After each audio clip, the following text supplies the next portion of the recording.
here. I began by asking what he wanted from the men he picked up. I had these obsessive desires and thoughts wanting to control them, to, I don't know how to put it, possess them permanently. And that's why you killed them? Right, right.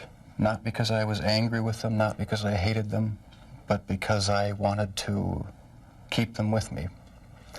And as my obsession grew, I was saving body parts such as skulls and skeletons. It's a process. It doesn't happen overnight.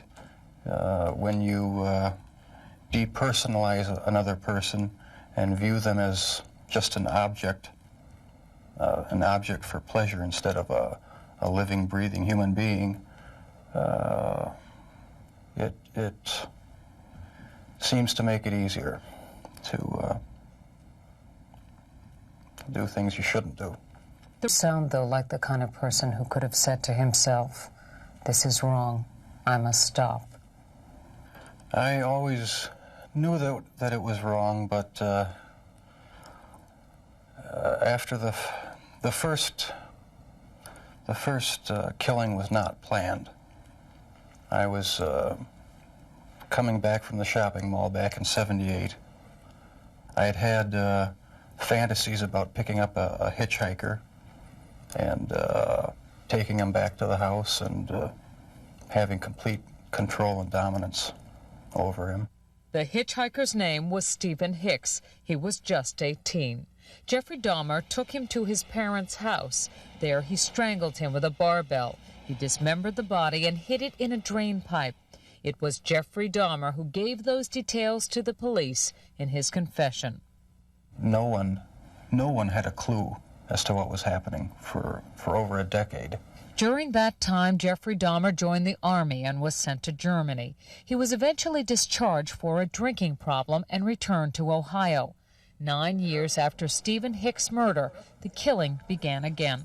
What happened to you in the 9 years in between that you were able to stop, that you were able to control yourself? It just wasn't an opportunity to fully express what I wanted to do.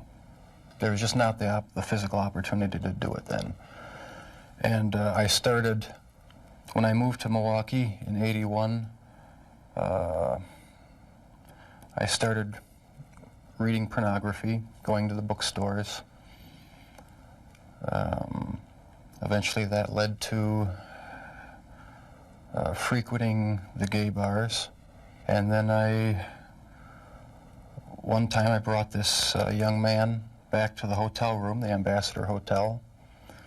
Was just planning on drugging him and spending the night with him. Had no intention of hurting him. When I woke up in the morning, he had a broken rib here, was heavily bruised. Apparently I had beaten him to death with my fists. And you have no memory of it? I have no memory of it. But that's what started the whole spree all over again. Dahmer says he snuck the corpse of his victim, Stephen Toomey, out of his hotel room in a suitcase. Then he took it to his grandmother's house, where he cut up the body and put it in plastic garbage bags. When you killed these men, afterwards, were you repulsed? Were you upset?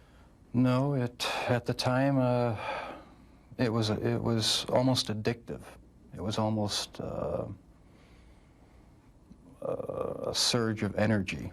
I wouldn't have to worry about any of their needs or anything. I just had complete control of the situation.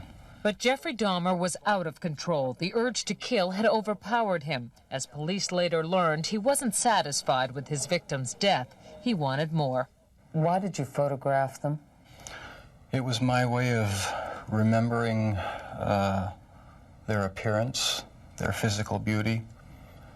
I also wanted to keep something. If I couldn't keep them there with me whole, at least I felt that I could keep their skeletons.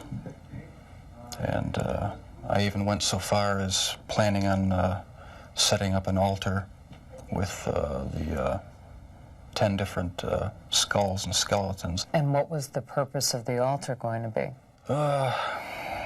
As a sort of memorial, a point where I could,